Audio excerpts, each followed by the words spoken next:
JJ McCarthy with the fourth quarter of the ages, leading the Minnesota Vikings back to victory. The Cleveland Browns lose again off of a missed field goal. Atlanta also joining the Browns with kicking troubles. Week 1 gave us a little bit of everything. Thank you very much for joining us. This is Twin Football. Jacob, what was one thing that stuck out to you in Week 1 now that the NFL is back? My takeaway was the Ravens are the best team in football if the game was only 55 minutes long. Sadly for them, it's about an hour, and they just can't finish games. What a game, though, that Bills-Ravens game. Yes, so many people already calling it the game of the year, and it wasn't even the last game of Week 1 when it finished, wrapped up Sunday Night Football. We got a great slate for you here in Week 2. Here on Twin Football, we give you NFL picks. We give you Premier League picks as that returns after the first international break this week. So please come back and join us. And thank you very much for tuning in here to Week 2 of the NFL picks, which we do on ESPN. So go ahead and make your picks and pick along with us in the Twin Football group throughout the entirety of the season. Week 1, we went 9-7, above 500, but not good enough. So we will definitely be going 16-0 this week by starting off with two of the NFC's contenders so far, both 1-0 with a good start. The Washington Commanders with a very good win over the division rival Giants, and the Green Bay Packers getting a division win against the Detroit Lions in Week 1. This game being at Lambeau plays a big role in this, but definitely expect these two teams to match up again later on in the season. If you look at Washington, great performance against the Giants. It's Cliff Kingsbury's second season as the OC. Jaden Daniels adding Deebo Samuel into the fold nicely into the system. Last week, he got, I think, 7 touches, a rushing touchdown as well. I think he will be a big factor in this. Micah Parsons is the big addition for the Green Bay Packers. Only 45% of the snaps in Week 1 on a short week after the Dallas trade. He's going to definitely be picking up the reps there. I think he's going to cause havoc. A very close game, but give me the Packers at Lambeau to go 2-0. Yeah, man, what a game to start our week. These Thursday games have been good so far. I really think the Commanders might take it, and the Packers are getting a little overhyped early. They made the NFC Championship game. It feels a little disrespectful to not go with them against Jordan Love, who's only won one playoff game. But the Packers look so good in Week 1. I don't blame you for picking them. Yeah, I mean, the real thing when you're playing the Packers, they showed against Detroit, you're going to have to be pretty much perfect. The Packers are one of the most, if not the most well-rounded team when all healthy in terms of the pass attack, the run attack, the defense. And we saw last week, Washington, end of the half, misused the timeouts, ended up with an intentional grounding, keeping them from getting points. Jaden Daniels only in his second year. Those types of little mistakes could be the difference in this one, especially when you have a game record like Micah Parsons on the other side that can force you into that type of situation. And I think that's going to be the difference here. Josh Jacobs pushing 10 games consecutive for a touchdown streak as well. So Green Bay has it all going right now to get the win in this one. The Bengals, can they do the impossible and go 2-0 to start a season for the first time under Joe Burrow and Zach Taylor? Is it possible? Feels like it's a bad pick to pick them, but there's no way I'm picking the Jaguars after that mediocre performance against a horrible Panthers team. Jaguars coming up with the win, even with the weather delay. They dominated the entire game. Like I said, I didn't think it was so impressive playing that Panthers team. They still were able to easily win that one. Travis Etienne with an amazing game on the ground, almost 150 yards on only 16 carries. They just sent Tank Bigsby to the Eagles for picks. It shows their confidence in Etienne, and probably more importantly, it shows their confidence in rookie Bashal Tutin to carry on some of those snaps and that workload from Etienne. They will need to get BTJ going in this one if they want to have a chance to beat the Bengals away. After proving they can run the ball in game 1, I think the play action will be available for BTJ to get some more receptions in this one. It would be hard for him to get less. The Bengals are coming off a close win against the Browns. They're not going to be happy about that performance. The only thing they're going to be happy about is, hey, they won their first game. They don't usually do that.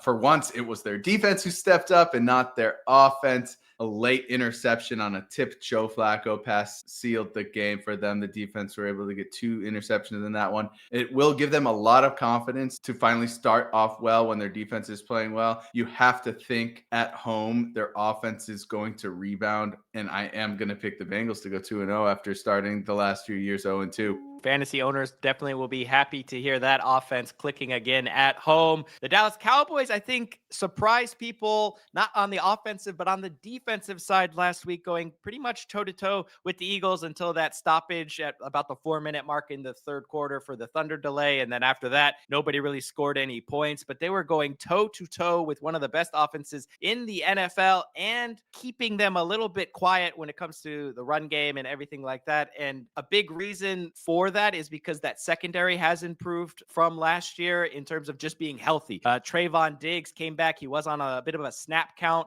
last week, but he looked fantastic, really anchoring that secondary and going up against a Giants team that really Russ will be the starter, but their only offensive weapon is Malik Neighbors. He accounted for about 30% of the total receptions and about 42% of the overall yards, which is just ridiculous. So if you can have a secondary that's going to keep him quiet, you're going to keep the Giants team quiet that only scored 6 points last week. Anyway, I think the Cowboys are going to click at home like the Bengals clicked at home in terms of really letting that firepower go. CeeDee Lamb with 3 uncharacteristic drops, 10 days to rebound and prepare for this one.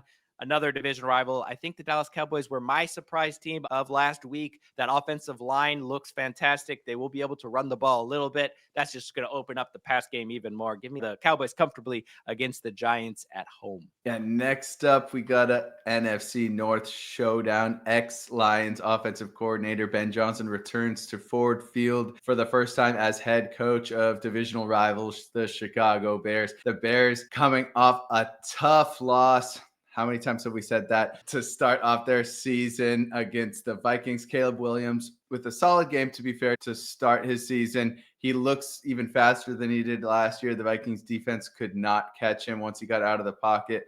Cashman, the linebacker for the Vikings, tore his hamstring trying to chase after Caleb Williams. I hope he's doing okay. DeAndre Swift with a great game. He looked great, power running straight through the Vikings defense a couple times. Usually not something you associate with DeAndre Swift, but he looked really strong in that one. The Bears just let the Vikings stick around too long, and all of a sudden it's 17-12. McCarthy's got a touchdown, and the whole game changed. Caleb Williams looked like rookie Caleb Williams, and JJ McCarthy looked like he'd been playing in the league for multiple years. At the end of the day, the Bears showed a lot of signs of improvement from last season, and I think there is a lot that will be built on from that first game, even though it was a pretty unfortunate loss that the fans were booing at the end of it. I think they will be excited to see how this season goes. Ben Johnson seems to be a huge improvement already.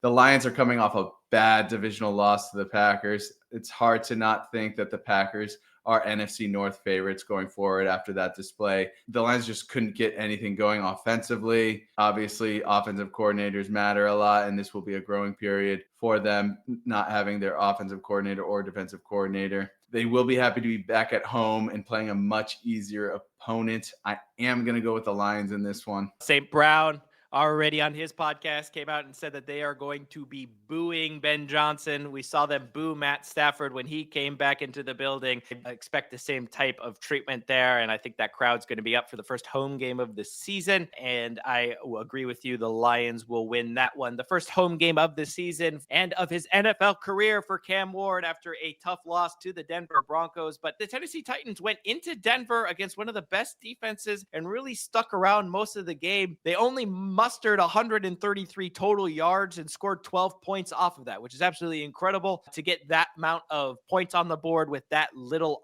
offense. And a big reason for that was they forced 2 picks on the defensive side of the football. They leaned a lot on Tony Pollard in the pass game, in the dump down game, and just allowing him to run and slowly pick up some first downs. But this Rams offense, Matthew Stafford looks great. Doesn't look like any back issues. Puka Nacua got a concussion, a bloody head, bandaged up multiple times throughout the game, and still put up over 130 yards. And I think nothing but a Rams win in this one. I think the offensive power is going to be too much against this Tennessee defense that could put up a little bit of a fight, but I think offensively they won't have enough, and I like the Rams to get the win on the road. Yeah, I think Cam Ward takes a little bit to warm into the role. I still believe in him. Yeah, he looked good. Tough couple games to start off his career. Yeah. Next up is the Patriots traveling to Miami. They haven't had much success, but Miami didn't look like they wanted to play football against Indianapolis last week. Who do you got in this Did one? not. Patriots coming off a tough loss against the Raiders. Drake May threw the ball 46 times. I just don't think that's a recipe for success. He did complete passes to 10 unique receivers, one including himself.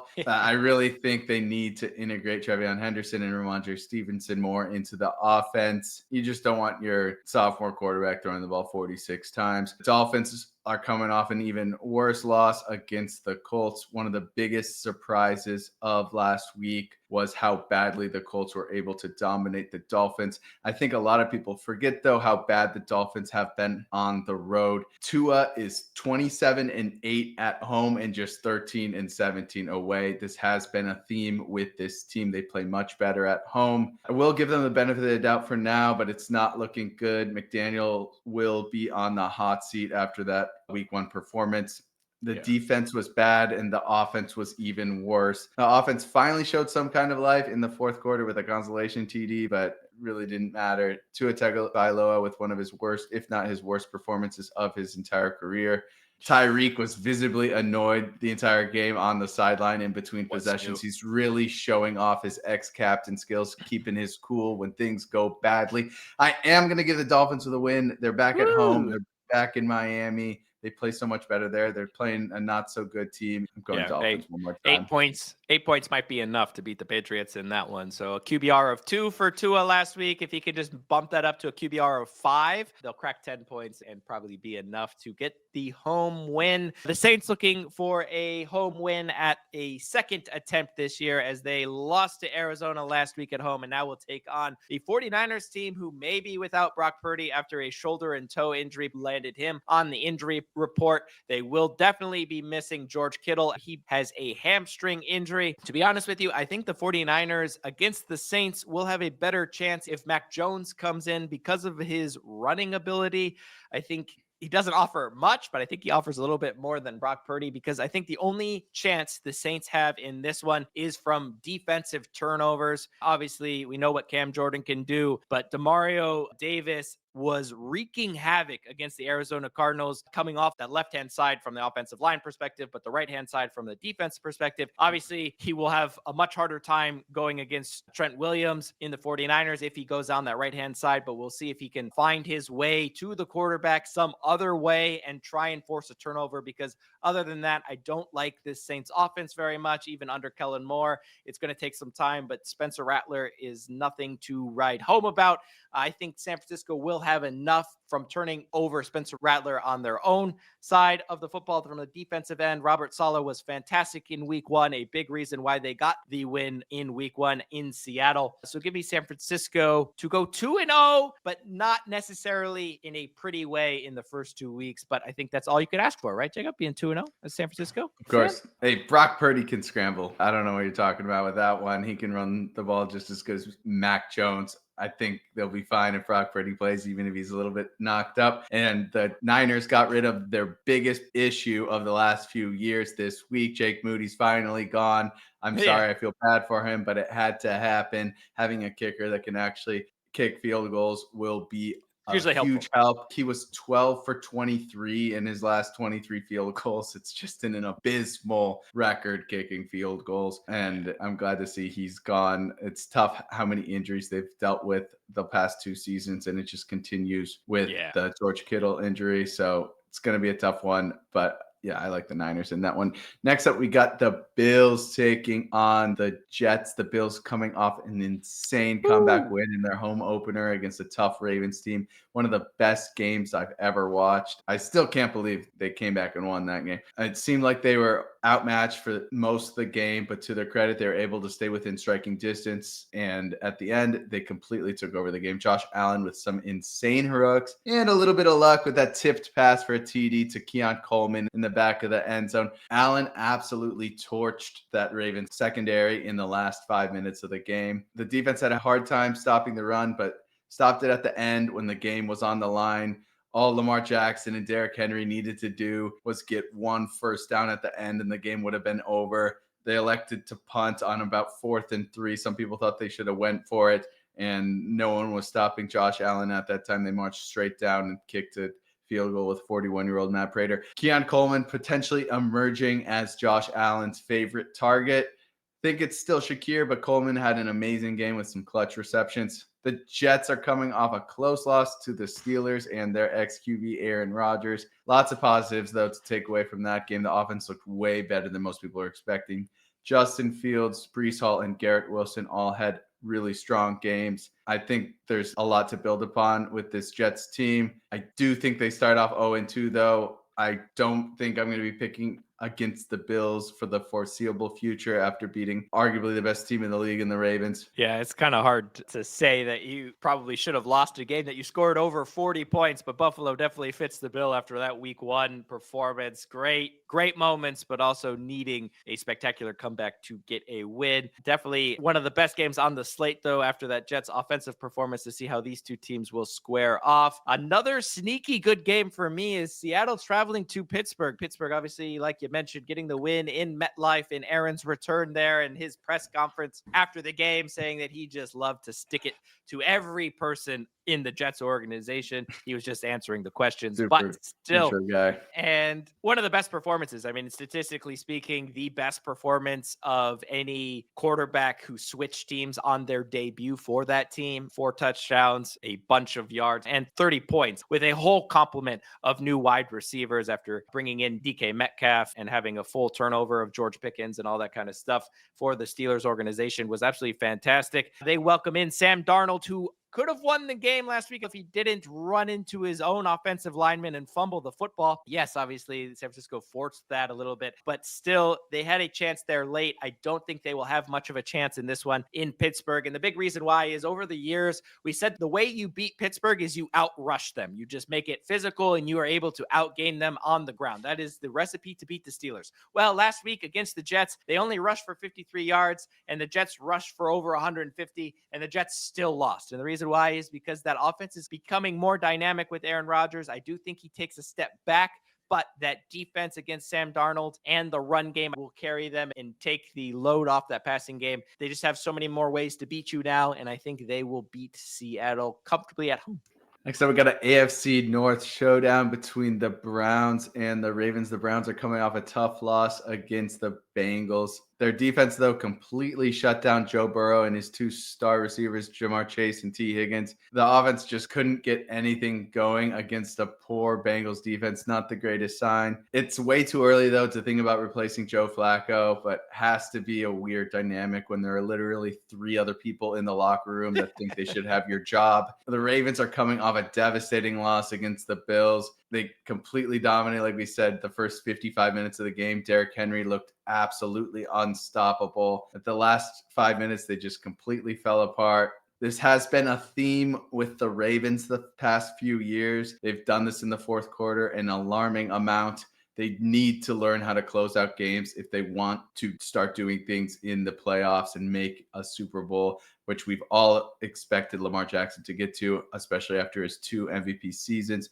Lamar Jackson, Derrick Henry, and Zay Flowers all had absolutely amazing games, but they just couldn't convert a first down at the end of the game to keep Josh Allen off the field. They're going to want to beat the Browns for vengeance after that tough loss, and I am going to pick them to do that at home. San Francisco needs to call the front office of Cleveland and tell them how important it is to remove their kicker because, again, the Browns lost off a poor kicking display, but I don't think they'll get even within kicking distance of the Ravens at home after that loss to Buffalo. Indianapolis basically played a different sport than Miami last week, absolutely resting all of their starters before the fourth quarter. Basically, Jonathan Taylor had a little bit of a neck issue and didn't play at all in the fourth quarter. He will be fully ready to go against a great Denver defense that, if it wasn't really for them getting 6 sacks and really holding Cam Ward to less than 40% completion percentage, they could have had a week 1 upset loss with how poor Bo Nix played. I think Bo Nix will get back into things as the season gets further along. I like Denver because of that defense to go into Indianapolis and get a win against Daniel Jones, who had a great performance, but I think he will find it a much tougher task against that Denver defense. Give me Denver away from home to go 2-0. Arizona looking to go 2-0 against a Carolina Panthers with Bryce Young, who just, I don't know about them.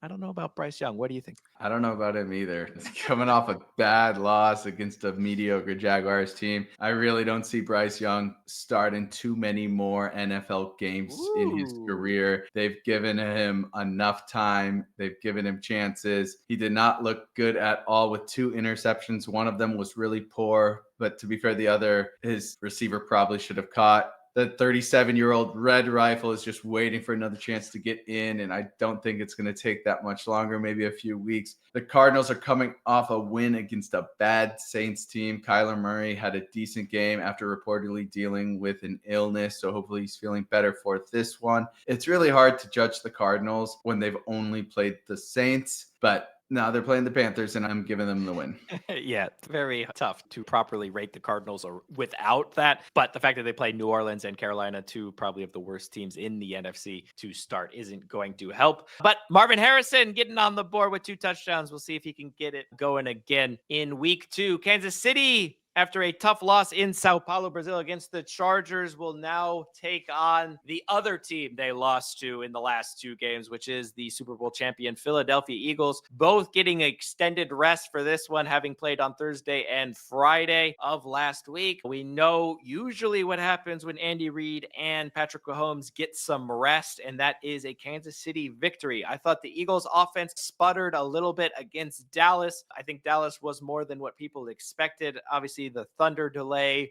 from the end of the third quarter into the fourth quarter made that game halt in its tracks. There weren't any punts before that weather delay, and then there was 3 in a row right after No the one weather scored. delay. No one scored Yeah. after the weather delay, which is Yeah, ridiculous. So we kind of only have to take the first 2.5 quarters, really. And I think Kansas City are going to look to bounce back. They don't usually lose 2 games in a row. They get extended time here to figure things out. I think they got thrown a little bit against the Chargers, one by the Chargers game plan, having played them 2 times last year, and they were so run heavy. To have the first game of the season be a switch up on them and really go pass heavy, I think surprised a lot of people. And they lost Xavier Worthy on the 3rd offensive snap of the game. He definitely was going to be a major part of that offensive game plan with Rashee Rice out. Now, both will be out for this one, but they get time to prepare. I think they will have some things drawn up and rely a little bit more on the run game that did have success against the Eagles. If you look at the Cowboys run game, so give me the Chiefs in their home opener to get back on the board. And I can't wait for this one. The only shame is that it's not Sunday night or Monday night window. It deserves to be by itself. I can't wait for that one. Next up, we have the Falcons taking on the Vikings. The Falcons are coming off a heartbreaking loss in a really important home opener against the Buccaneers. Younghoe Koo missing a 44-yard field goal that would have forced overtime. Still a lot of good things to take out of that one. Bijan and Drake London looked amazing. Penix had a decent game with a great rushing touchdown. I don't know how he got that ball over the plane without his knee going down. That was an amazing rush. The Vikings are coming off a great win against the Bears after a really tough first half to start that game. JJ McCarthy with a tough start to his debut. He had a bad interception that went to the house. One of the most telegraphed passes I've ever seen. He had issues with the play clock and delay of game calls. Playing away against a divisional rival is tough, to be fair, but he needs to release the ball quicker. Had a couple drops by receivers on catchable passes. Justin Jefferson with a couple of those, surprisingly. I don't think that's going to continue to happen. Once he got that touchdown pass to Justin Jefferson, he completely calmed down, and I've never seen a game turn on its head more than that.